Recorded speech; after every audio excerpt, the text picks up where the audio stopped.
Welcome back sa ating kusina. So today, tuturo ko sa inyo ang isa sa mga way kung paano lutuin ang inyong giniling. Ang picadillo.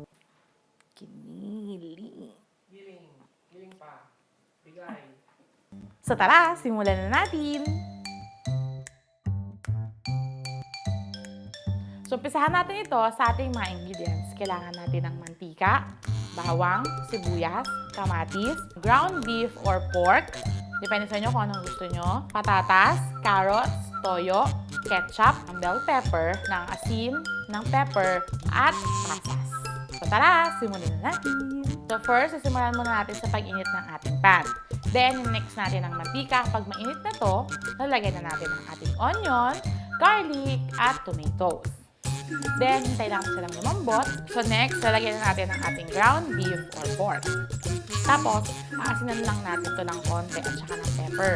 Then next, sunod na natin yung patatas. Tapos, haluin lang natin, lutuin lang natin ng konti. Then after nun, next na natin yung carrots at saka yung toyo. Then, mix natin, hindi natin maluto for about siguro mga 10 to 15 minutes. Hanggang maluto lang yung mga gulay. So kung gusto nyo mas mabilis, litan nyo na lang yung slice ng potato at saka ng carrots. Then after nun, pagkaluto na sila, lalagyan na natin yung bell pepper, yung raisins, tsaka ketchup.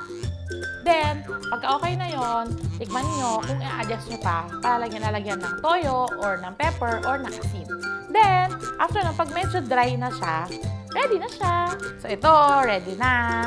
Nag-prepare nga din pala ako ng pritong saging na saba at saka hard-boiled egg. So, parang pang side dish lang. So, tatransfer na natin ito.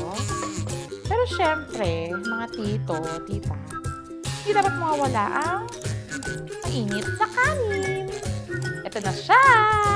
O, diba? Ang dali lang. So, make sure na subscribe kayo para masundan nyo ang ibang easy recipes namin. Paalam!